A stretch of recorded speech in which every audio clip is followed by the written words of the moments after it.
Assalamualaikum warahmatullahi wabarakatuh. Waalaikumsalam warahmatullahi wabarakatuh. Ustadz, apa ciri-cirinya ketika hidayah datang menyapa?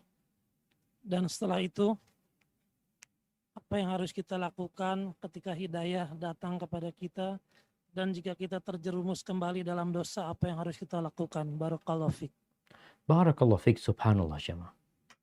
Ya, kalau bicara hidayah datang kepada kita, yang pertama tentunya hidayatul irsyad.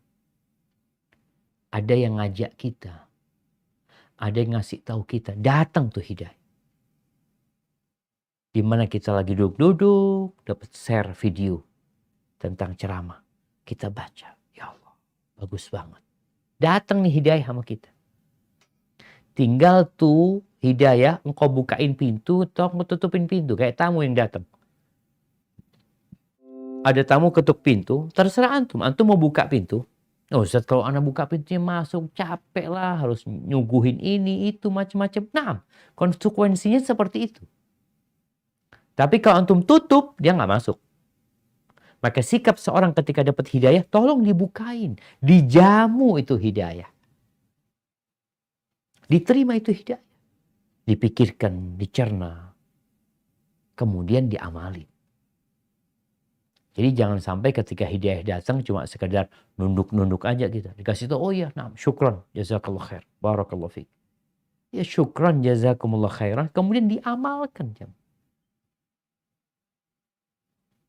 Sebelum hidayah itu pergi. Karena ada orang yang dapat hidayah, kemudian menunda-nunda pengamalan. Kata Nabi SAW, badiru bil a'mal. Segera kalian amalkan. Fitanan kaqita'il lailil mudlim. Sebelum datang fitnah-fitnah yang seperti potongan malam yang gelap gulita. Akan datang kekacauan. Akan datang fitnah. Yang gelap gulita. Namanya orang gelap gulita. Dia bingung mau kemana. Mungkin dia jalan nabrak sana, nabrak sini. Maka Nabi nyuruh kita segera beramal ketika hidayah itu datang. Kata Nabi SAW, yusbihur rajulu mu'minan wa yumsika. Ketika fitnah itu datang. Orang ini pagi harinya beriman, sore harinya kafir.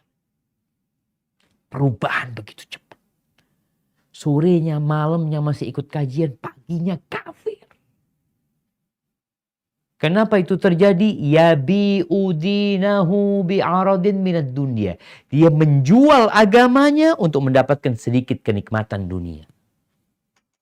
Itu gara-gara hidayah datang gak langsung diamalin. Gak dibukain pintu. Cuma dilihat dari luar. Maka tolong diamalkan. Jadi ini yang bisa kita ketahui. Hidayah datang itu, hidayatul irsyad datang kepada kita. Masya Allah. Sambut dia. Kemudian gimana kalau kita terjebak dosa lagi, dosa lagi. Maka yang pertama, manusia itu wajar berbuat dosa. Agar dia gak congkak dan sombong. Agar tidak sok suci. Itu di antara hikmah manusia berbuat dosa. Terus tugasnya, taubat engkau. Tahu dengan kelemahan dirimu. Kembali kepada Allah Azza wa Jalla. Terus bertekad untuk tidak ngulangin. Di sini konsekuensi orang yang kembali kepada Allah Azza wa Jalla setelah berbuat dosa, tinggalkan kawan-kawan lama, tinggalkan sebab-sebab berbuat dosa, tinggalkan tempat-tempat yang membuat dia terperosok berbuat dosa. Oleh karena itu, orang yang membunuh 100 orang, itu yang namanya 99 orang plus 1, dikasih nasihat apa? Tinggalkan kampungmu. Ini sebagai konsekuensi tobat yang nasuha.